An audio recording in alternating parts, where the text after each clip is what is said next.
കവിഞ്ഞൊഴുകുമി അനുഗ്രഹം, നിറഞ്ഞൊഴുകുമി അനുഗ്രഹം, കവിഞ്ഞൊഴുകുമി അനുഗ്രഹം, നിറഞ്ഞൊഴുകുമി അനുഗ്രഹം.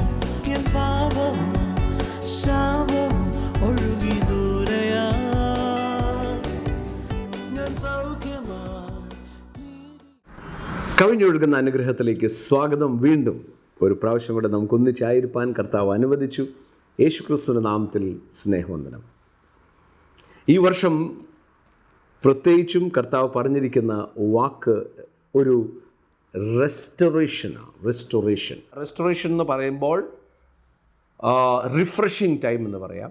അതെങ്ങനെയാണെന്ന് ചോദിച്ചാൽ, യേശു പറഞ്ഞൊരു വാക്കുണ്ട്, കള്ളൻ അറുപ്പാനും മുടിപ്പാനും മോഷ്ടിക്കാനും വരുന്നു, ഞാൻ വന്നത് അവർക്ക്, നഷ്ടപ്പെട്ടവർക്ക് ജീവൻ നൽകാനും, നമ്പർ 2 സമൃദ്ധിയായി ജീവൻ നൽകാനും. ദൈവത്തിൻ്റെ റെസ്റ്റോറേഷൻ എപ്പോഴും നഷ്ടപ്പെട്ടത് തരികയല്ല, സമൃദ്ധിയായി നൽകുക എന്നുള്ളത്. ആ സമൃദ്ധിയായി ജീവൻ എന്ന് പറയുന്നത് നിത്യജീവനാണ്, യേശുവിൻ്റെ സ്വന്തം ജീവനാണ്. അപ്പം ദൈവം നൽകിയ ജീവൻ അകത്ത് മനുഷ്യൻ്റെ ഉണ്ട്. ആ ജീവൻ്റെ കൂട്ടത്തിൽ നിത്യജീവനും കൂടെ വരിക, which will be supernatural. God's restoration is always supernatural. അപ്പോൾ തന്നെ ഇത് സംഭവിക്കുന്നത് എങ്ങനെ? ആർക്കാണ് ഇത് സംഭവിക്കുന്നത്? ഈ ദിവസങ്ങളിൽ ഞാൻ ആഗ്രഹിക്കുന്നത് ഇതിനെക്കുറിച്ച് സ്റ്റെപ്പ് ബൈ സ്റ്റെപ്പ് പറയാനാണ്.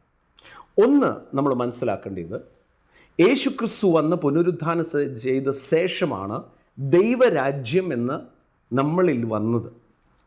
യേശു വരുന്നതിന് മുമ്പായി യോഹന്നാൻ സ്നാപകൻ പ്രസംഗിച്ചത്, മാനസാന്തരപ്പെടുവീൻ, ദൈവരാജ്യം സമീപിച്ചിരിക്കയാൽ മാനസാന്തരപ്പെടുവീൻ. മാനസാന്തരം എന്ന് പറയുന്ന വാക്കിൻ്റെ അർത്ഥം ചിന്താഗതികളെ ഒന്ന് മാറ്റണം. ഇതൊരു പുതിയ ഡൈമെൻഷൻ തുടങ്ങാൻ പോവുക. മാനസാന്തരം എന്ന് പറയുന്നത് അനുതാപമല്ല, കരച്ചിലല്ല, ബാഹ്യമായ ഒത്തിരി കരച്ചിലും മുട്ടയിൽ നിന്ന് എൻ്റെ രക്ഷിക്കണേ എന്ന് പറയുന്നതല്ല. ചിന്താഗതികളെ മാറ്റണം, അതൊരു തീരുമാനമാണ്. സോ യേശു എന്ന് പറഞ്ഞു ദൈവരാജ്യം സമീപിച്ചിരിക്കും. യേശുവിൻ്റെ ശുശ്രൂഷ സമയത്ത് പറഞ്ഞു ദൈവരാജ്യം നിങ്ങളുടെ മധ്യത്തിലുണ്ട്. അതിനോട് കൂടെ യേശു പറഞ്ഞു, the kingdom of God does not come by observation. ഇത് കണ്ട് ഇതിനെക്കുറിച്ച് തീസിസ് എഴുതിയാൽ കിട്ടത്തില്ല, ഇത് നിൻ്റെ അകത്ത് വരണം. ആ ദൈവരാജ്യം അകത്ത് വന്നു. ആ ദൈവരാജ്യം എന്ന് പറയുന്നതിൻ്റെ അർത്ഥം തന്നെ മത്തായി സുവിശേഷത്തിൽ യേശു പറഞ്ഞൊരു വാക്കാണ്. മത്തായി സുവിശേഷം 6-ാം അധ്യായം അതിൻ്റെ 33-ാമത്തെ വാക്യത്തിൽ, മുന്നമേ അവൻ്റെ രാജ്യവും അവൻ്റെ നീതി, മലയാളം പരിഭാഷയിൽ അവൻ്റെ, ഹിസ് റൈച്ചിയസ്നെസ് എന്നുള്ള വാക്ക് ആ ഹിസ് ഒമിറ്റ് ചെയ്തു. അതുകൊണ്ടാണ് നമ്മൾ സ്വന്തം നീതി ചെയ്യാൻ നോക്കുന്നത്. ഒരു കാര്യം വളരെ ഉറപ്പിച്ച് മനസ്സിലാക്കണം. യേശു ഒരു കാര്യം പറഞ്ഞാൽ അത് തീർപ്പാണ്. ക്രൂശിൽ യേശു പറഞ്ഞു ഇറ്റ് ഈസ് ഫിനിഷ്ഡ്. അതിൻ്റെ അർത്ഥം ഇറ്റ് ഈസ് ഫിനിഷ്ഡ്. എനിക്ക് ജീവനും ഭക്തിക്ക് വേണ്ടി ഞാൻ ചെയ്യാനിരുന്നതെല്ലാം യേശു ചെയ്തു. നൗ പിശാചും യേശുവും തമ്മിൽ ടീച്ചിങ്ങിൻ്റെ വ്യത്യാസം എവിടെയാണെന്ന് ഞാൻ പറയാം. പിശാച് എപ്പോഴും പഠിപ്പിക്കാൻ പോകുന്നത്, ഇന്നതും കൂടെ ചെയ്താൽ നീ ഇന്നതായി തീരും. കളിപ്പീര ഇന്നതും കൂടെ ചെയ്താൽ നീ ഇന്നതാകും എന്ന് പിശാച് പറയാൻ നോക്കുമ്പം യേശു പറയും, നിൻ്റെ അകത്ത് ഇതുണ്ട്, അത് നീ എടുത്ത് ഉപയോഗിക്കും. I have already given. The devil will deceive you by showing you or telling you the lies that you can become. But Jesus will tell you, you already are. You already have. മനസ്സിലാകുന്നുണ്ടോ? ഇന്നതൊത് ചെയ്താൽ കിട്ടും. ഇല്ലില്ല. ക്രൂശിൽ അതാ യേശു ക്രിസ്തു നമ്മുടെ പ്രവൃത്തി കൊണ്ട് എന്തെങ്കിലും കിട്ടുന്നെങ്കിൽ യേശു ക്രൂശിൽ മരിച്ചത് വ്യർത്ഥമായി തീരും. 2 കൊരിന്ത്യർ 5:21 പറയാണ്,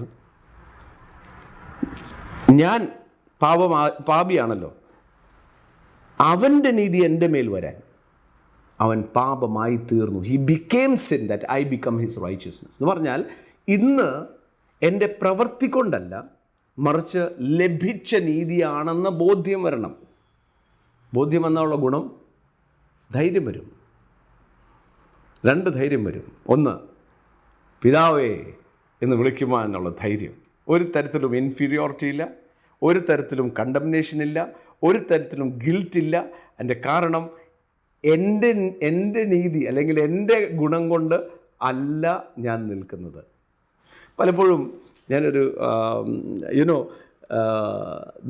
നമ്മൾ ചിലപ്പം പറയും, ഞാൻ പ്രാപിച്ചു. എന്തൊക്കെ ചെയ്താലും ദൈവം എന്നെ കാണുന്നത് എങ്ങനെയാണെന്നറിയാമോ?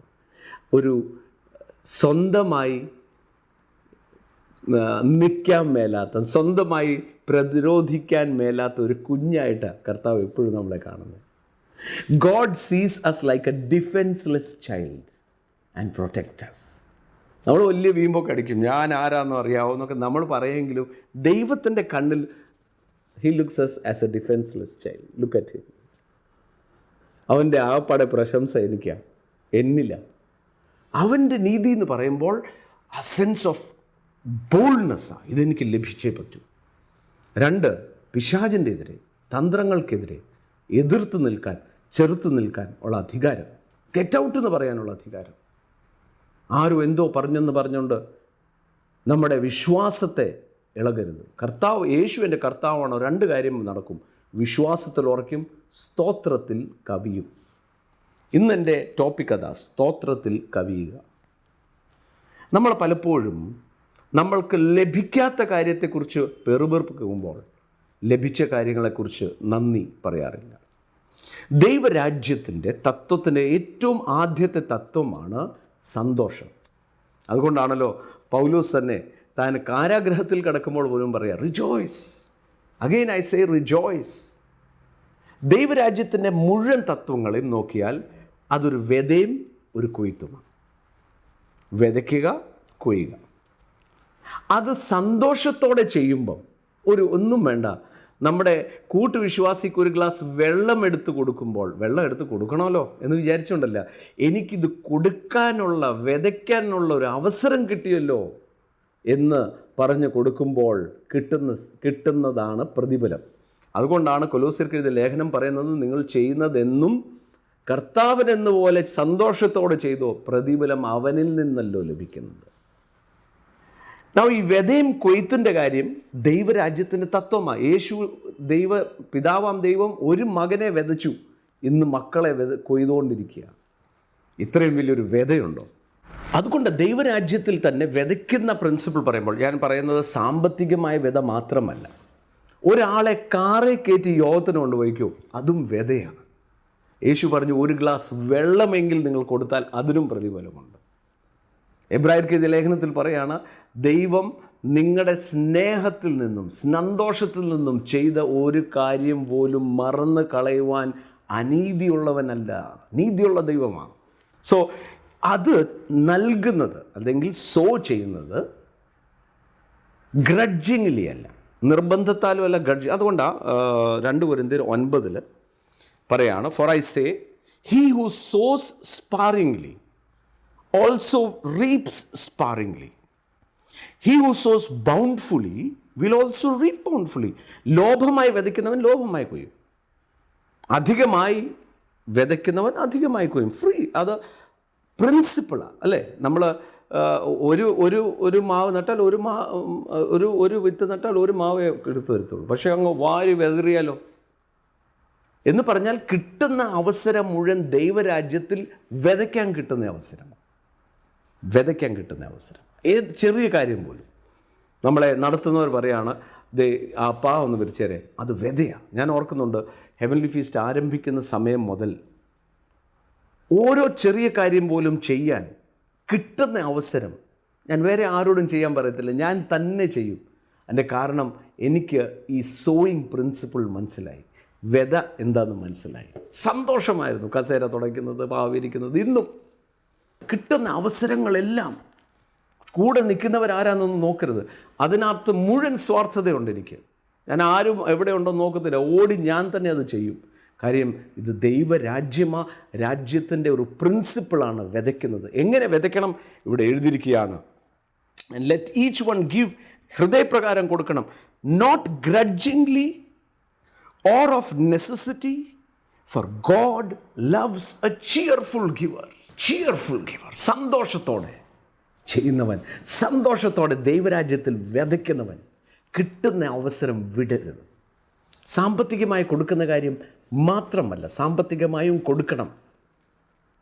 എന്നാൽ അതിന് അപ്പുറം നമുക്ക് കിട്ടുന്ന അവസരങ്ങൾ ദൈവരാജ്യത്തിന് വേണ്ടി ഒരു വണ്ടിയെ കയറ്റിക്കൊണ്ട് ഒരാളെ കൊണ്ടുപോകുന്നതായിരിക്കാം, ഒരു ഗ്ലാസ് വെള്ളം കൊടുക്കുന്നതായിരിക്കാം.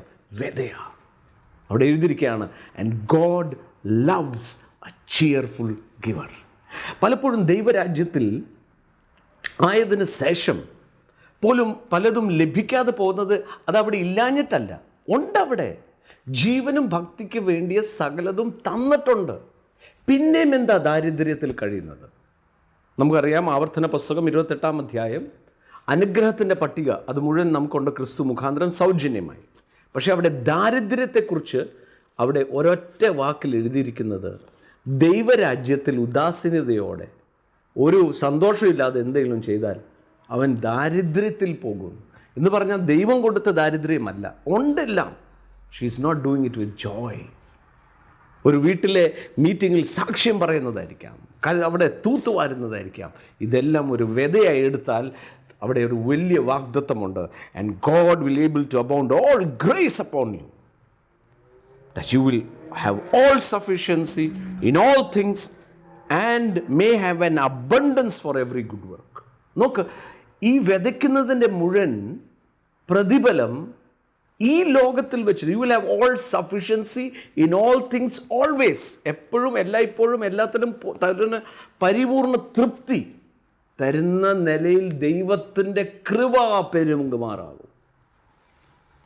നമ്മൾ ഈ മനുഷ്യരിൽ നിന്നും പ്രതിഫലം ഒരിക്കലും പ്രതീക്ഷിക്കാതെ കിട്ടുന്ന അവസരം മറ്റുള്ളവരെ സഹായിക്കണം, മറ്റുള്ളവരുടെ ജീവിതത്തിൽ ഒരു അനുഗ്രഹമായി തീരണം. ഒരു വാക്ക്, ഒരു പ്രത്യാശയുടെ വാക്ക്. നമ്മൾ ഓഫീസുകളിൽ ജോലി ചെയ്യുന്നവരായിരിക്കാം, കുഞ്ഞുങ്ങൾ കോളേജിൽ പോകുന്നവരായിരിക്കും, പ്രത്യാശയുടെ ഒരു വാക്ക്, ലഭിച്ച വാക്ക് അങ്ങോട്ടൊന്ന് പറഞ്ഞ് വിതയാണ്. അവിടെ ഇങ്ങനെ എഴുതിയിരിക്കുന്നത്, God will abound all grace. ദൈവത്തിൻ്റെ കൃപ പെരുകുമാറാക്കും. എവിടെയൊക്കെ എനിക്ക് ബലഹീനതയുണ്ടോ, കുറവുണ്ടോ, അവിടെ റിസ്റ്റോറേഷൻ ഉണ്ടാകും. യേശു തന്നെ തൻ്റെ പരസ്യ ശുശ്രൂഷ സമയത്ത് മർക്കോസ് സുവിശേഷം 4-ാം അധ്യായത്തിൽ ഒരു മനോഹരമായ ഒരു കാര്യം പറഞ്ഞു.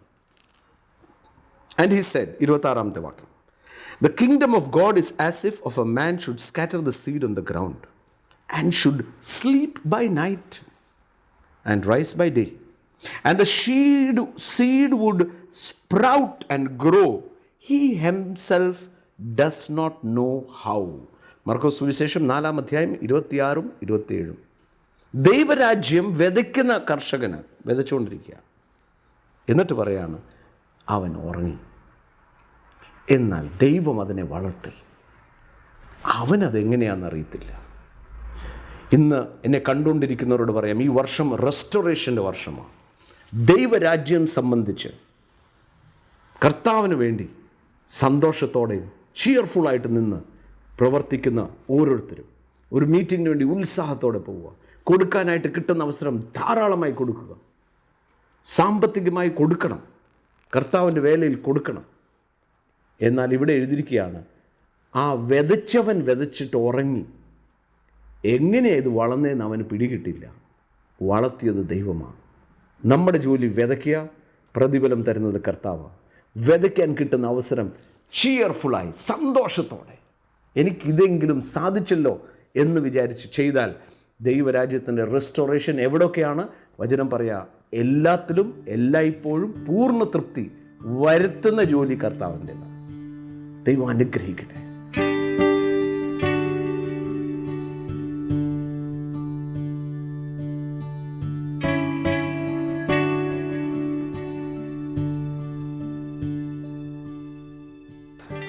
എൻ്റെ പേര് അനീഷ്, ഇതെൻ്റെ വൈഫ് ട്രിയ.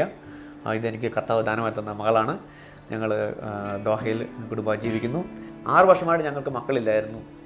പക്ഷേ കർത്താവ് ഞങ്ങൾക്ക് തക്ക സമയത്ത് ഞങ്ങൾക്ക് ഒരു തലമുറ നൽകി അനുഗ്രഹിച്ചു. മാരേജിന് ശേഷം 2 പ്രാവശ്യം പ്രഗ്നൻ്റ് ആയിരുന്നു. അപ്പോൾ 2 പ്രാവശ്യവും അത് അബോർഷനായി ഡോക്ടറെ കണ്ടപ്പോൾ ഡോക്ടർ പറഞ്ഞിരുന്നത്, ഇനി ഒരു 3rd ബേബിക്ക് വേണ്ടി നിങ്ങൾ ട്രൈ ചെയ്യുന്നതിന് മുന്നേ അവർ പറഞ്ഞ് എനിക്ക് ഒത്തിരി ലിസ്റ്റ് തന്നായിരുന്നു. ആ ട്രീറ്റ്മെൻറ്റ് ചെക്കപ്പ് ചെയ്യണം, അപ്പം അതനുസരിച്ചുള്ള ട്രീറ്റ്മെൻറ്റ് എടുക്കണം എന്ന് പറഞ്ഞായിരുന്നു. ക്രോമസോമൽ അനോമലി ആയിരുന്നു. അപ്പം പിന്നീട് ഒരു പ്രഗ്നൻസി എന്ന് പറയുമ്പോൾ അതിന് ഒരുപാട് ടെസ്റ്റുകൾ ചെയ്തിട്ട് വേണം നമുക്കത് അതിൻ്റെ റീസൺസ് കണ്ടുപിടിച്ചതിന് ശേഷം വേണം നമുക്ക് അടുത്ത ഒരു പ്രഗ്നൻസിയിലോട്ട് പോകണമെങ്കിൽ. അപ്പം ഇത് ഈ 2 പ്രാവശ്യം ഇവൾ മിസ്കാരേജ് ആയ സമയത്ത് തന്നെ ഈ ക്ലിനിക്കൽ ടെർമിനേഷൻ വന്നതുകൊണ്ട് ചെയ്യേണ്ട സമയം കൊണ്ട് ആസ്പിറേഷൻ ചെയ്യുന്ന സമയത്തുള്ള ഒരുപാട് വേദനയൊക്കെ ഉണ്ടായിരുന്നു. അപ്പോൾ അതുകൊണ്ട് തന്നെ ഇവൾക്ക് പിന്നീട് ഒരു പ്രഗ്നൻസിക്ക് ഇവൾക്ക് ഭയങ്കര ഭയമായിരുന്നു. അതിക്ക് മുന്നേ 2011 ഒരു സഹോദരൻ പ്രാർത്ഥിച്ചിട്ട് ഞങ്ങളുടെ അടുത്ത് പറഞ്ഞായിരുന്നു, നിങ്ങൾ വിദേശത്തായിരിക്കുമ്പോൾ കർത്താവിന് കൂടുതൽ അറിഞ്ഞു കഴിയുമ്പോൾ കർത്താവ് നിങ്ങൾക്ക് അനുഗ്രഹിക്കപ്പെട്ട തലമുറ തരുമെന്ന്. ഓക്കെ, അപ്പോൾ അത് ഞങ്ങൾ ദോഹയിൽ ഒരുമിച്ച് ഫാമിലി വിസയെല്ലാം കർത്താവ് അത്ഭുതകരമായി തന്നു. ഞങ്ങൾ ഒരുമിച്ച് ഇവിടെ ആയിരുന്നപ്പം 2013 VBS വന്നു. VBS വന്നപ്പം ഞങ്ങളുടെ വർഗീസ് ബ്രദർ, നവീൻ ബ്രദർ, റോണക് ബ്രദറും കൂടെ വീട്ടിൽ വരുവാനും പ്രാർത്ഥിക്കാനും ഇടയായി. പ്രാർത്ഥിച്ചു കഴിഞ്ഞ ശേഷം അവർ ഞങ്ങളുടെ അടുത്ത് ഇറങ്ങുന്നതിന് മുന്നേ പറഞ്ഞായിരുന്നു, കർത്താവ് നിങ്ങളുടെ ജീവിതത്തിൽ വലിയൊരു മിറക്കിൾ ചെയ്യും. ഈ VBS കഴിഞ്ഞ് നിങ്ങൾ അടുത്ത ദിവസം തന്നെ മിറക്കിൾ കാണാൻ പോവാണ്. അപ്പോൾ ഞങ്ങൾ രണ്ടുപേരും അവർ പോയി കഴിഞ്ഞപ്പോൾ പറഞ്ഞു, ഓക്കെ, ഞങ്ങളത് ഏറ്റെടുത്തു, വിശ്വാസത്തിൽ ഏറ്റെടുത്തു. VBS തേഴ്സ്ഡേ VBS കഴിഞ്ഞ് ഞങ്ങൾ അന്ന് തന്നെ ഒരു സ്ട്രിപ്പൊക്കെ വാങ്ങി വെച്ചു. നെക്സ്റ്റ് ഡേ മോർണിംഗ് ഞങ്ങൾ ടെസ്റ്റ് ചെയ്യുമ്പോൾ കർത്താവ് വിശ്വസ്തൻ ടെസ്റ്റ് പോസിറ്റീവായിരുന്നു. ഞങ്ങളത് കണ്ടപ്പോൾ ഞങ്ങൾ വാവിട്ട് കരഞ്ഞുപോയി. കർത്താവ് വലിയ സ്നേഹം, കർത്താവിന് ചെയ്ത വലിയ അത്ഭുതം പറഞ്ഞ് ഞങ്ങളങ്ങ് വാവിട്ട് കരഞ്ഞുപോയി. ഞാൻ പിള്ളേരെ പ്രാക്ടീസ് ചെയ്യിക്കുന്നുണ്ട്, ഡാൻസ് പഠിപ്പിക്കുന്നുണ്ട്, പാട്ട് പഠിപ്പിക്കുന്നുണ്ട്. ഞാൻ അവരുടെ ഒപ്പം ഞാനും അവരുടെ ഒപ്പം തുള്ളിച്ചാടി. കാരണം ഞാൻ അറിയുന്നില്ല, ഞാൻ ക്യാരിങ് ആണെന്ന് അറിയുന്നില്ല. അപ്പോൾ ഡോക്ടർ പറഞ്ഞത് പ്രകാരം ഞാൻ പ്രഗ്നൻ്റ്, അവരെ ട്രീറ്റ്മെൻറ്റ് എടുക്കാതെ പ്രഗ്നൻ്റ് ആയത് റിസ്ക് ആണ്. പക്ഷെ ഇതൊന്നും അറിയാതെ എൻ്റെ കർത്താവ് അത്ഭുതകരമായി എനിക്ക് കുഞ്ഞിനെ തന്നപ്പോൾ ഞാൻ ഇതൊന്നും അറിയാതെ പിള്ളേരുടെ ഒപ്പം കളിച്ച് ചാടുന്നു. ഈ അത്ഭുതം അവിടെ കൊണ്ട് തീർന്നില്ല. പിന്നീട് 3-ാമത്തെ മാസം നവീൻ ബ്രദർ ഞങ്ങളുടെ വീട്ടിലോട്ട് വന്നു. നവീൻ ബ്രദർ ഞങ്ങൾക്ക് വേണ്ടി പ്രാർത്ഥിച്ചു. ഈ 3-ാമത്തെ മാസം ബ്രദർ പ്രാർത്ഥിച്ചുകൊണ്ടിരുന്ന സമയത്ത് ബ്രദർ പരിശുദ്ധാത്മാവിൽ പറഞ്ഞു, അനുഗ്രഹിക്കപ്പെട്ട ഒരു പെൺകുഞ്ഞിനെ നൽകി കർത്താവ് നിങ്ങൾ അനുഗ്രഹിക്കുക എന്ന് പറഞ്ഞു. ബ്രദറെ, ഞാൻ പറഞ്ഞില്ല, ഒരു അത്ഭുതം, അതിനെ 2ാമതൊരു അത്ഭുതമായിട്ട് കർത്താവ് ഞങ്ങളുടെ മുമ്പിൽ തെളിയിച്ചു തരിക. അതിൻ്റെ അകത്തൊരു വൈദ്യശാസ്ത്രത്തിന് അതീതമായിട്ടുള്ള ഒരു അത്ഭുതമാണ് കർത്താവ് ചെയ്തേക്കുന്നത്. ഒന്ന് ഞങ്ങൾക്ക് VBS കഴിഞ്ഞ പാടെ എൻ്റെ വൈഫ് പ്രഗ്നൻ്റ് ആകുന്നു. അതേപോലെ 3-ാമത്തെ മാസം ബ്രദർ ഒന്ന് പറയുകയാണ്, അനുഗ്രഹിക്കപ്പെട്ട പെൺകുഞ്ഞിനെ നൽകി അനുഗ്രഹിക്കുന്നു. അത് പൂർണ്ണത വന്നു. ആ കർത്താവിൻ്റെ അത്ഭുതത്തിന് വലിയൊരു പൂർണ്ണത ഞങ്ങൾക്ക് കിട്ടി. ഗ്രോത്ത്, അതിൻ്റെ വളർച്ച അതിൻ്റെ നോർമൽ ആകത്തില്ല. അപ്പോൾ നോർമൽ അല്ലാത്ത ഒരു വളർച്ചയിലോട്ട് അതിൻ്റെ ഭ്രൂണം പോകുന്ന അവസ്ഥയാണ് ഈ ക്രോമസോമൽ അനോമലി എന്ന് പറയുന്നത്. പിന്നീട് ഈ പ്രഗ്നൻ്റ് ആയ സമയത്ത് ബ്രദറെ എനിക്ക് ഭയങ്കര ഭാരമായിരുന്നു, എനിക്ക് ഭയങ്കര പേടിയായിരുന്നു. ബ്രദറെ, കർത്താവ് എന്തായി തീരും. അപ്പം കാരണം നമ്മൾ ടെസ്റ്റ് ഒന്നും ചെയ്തിട്ടില്ല, ഇനി അങ്ങനെ വരും. അപ്പോൾ ഓരോ സ്കാൻ ചെയ്യുമ്പോഴും എനിക്ക് ശരിക്കും ഞാൻ നല്ല വറീഡായിരുന്നു. പക്ഷേ കർത്താവ് ഇങ്ങനെ ഓരോ സ്കാനിൽ കൂടെയും അതിൻ്റെ ഗ്രോത്ത്, അത് നോർമൽ ഗ്രോത്ത്, മെച്യൂർഡ്, അങ്ങനെയൊക്കെ പറയുമ്പോൾ എനിക്ക് ഭയങ്കര സന്തോഷമാണ്. ബ്രദറെ, ഈ 9 മാസവും ഒരു കുഴപ്പമില്ലാണ്ട് കർത്താവിൻ്റെ പൊന്ന് കരത്തിൽ എൻ്റെ ഭാര്യനെ, ആ ഉദരത്തിലെ ശിശുവിനെ കർത്താവ് താങ്ങിയെന്ന് വേണം പറയാൻ. കാരണം അവൾ സ്കൂളിൽ പഠിപ്പിക്കുന്നുണ്ടായിരുന്നു. കുട്ടികളുടെ അടുത്ത് വളരെ ഇൻട്രാക്ട് ചെയ്ത് വളരെ ആക്റ്റീവായിട്ടാണ് അവൾ ജോലി ചെയ്തുകൊണ്ടിരുന്നത്. 9-ാമത്തെ മാസം വരെ അവൾ വളരെ ആക്റ്റീവായിട്ട്, വളരെ റെഗുലറായിട്ട്, ഒരു ദിവസം പോലും ലീവ് എടുക്കാണ്ട് അവൾ ജോലി ചെയ്തു.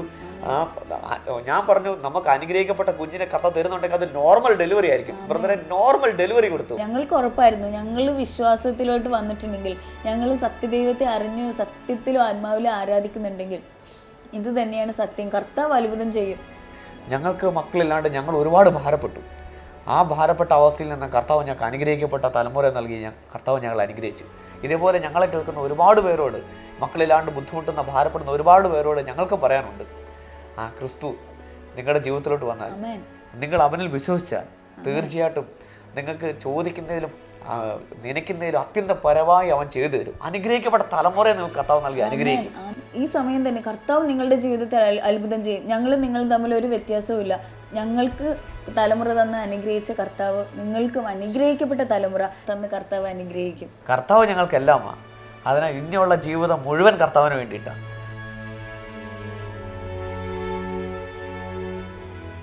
നമുക്ക് പ്രാർത്ഥിക്കാം. പിതാവേ, നന്ദിയോടെ സ്തുതിക്കുന്നു, യേശുവിൻ്റെ നാമത്തിൽ പ്രാർത്ഥിക്കുന്നു. അനുഗ്രഹിക്കുന്ന ഞങ്ങളുടെ ദയക്കായി സ്തോത്രം. എന്നെ കണ്ടുകൊണ്ടിരിക്കുന്നു ഓരോരുത്തർക്കും വേണ്ടി പ്രാർത്ഥിക്കുന്നു. ഞങ്ങൾ ഒറ്റ കുടുംബത്തിൻ്റെ അംഗമാണ്.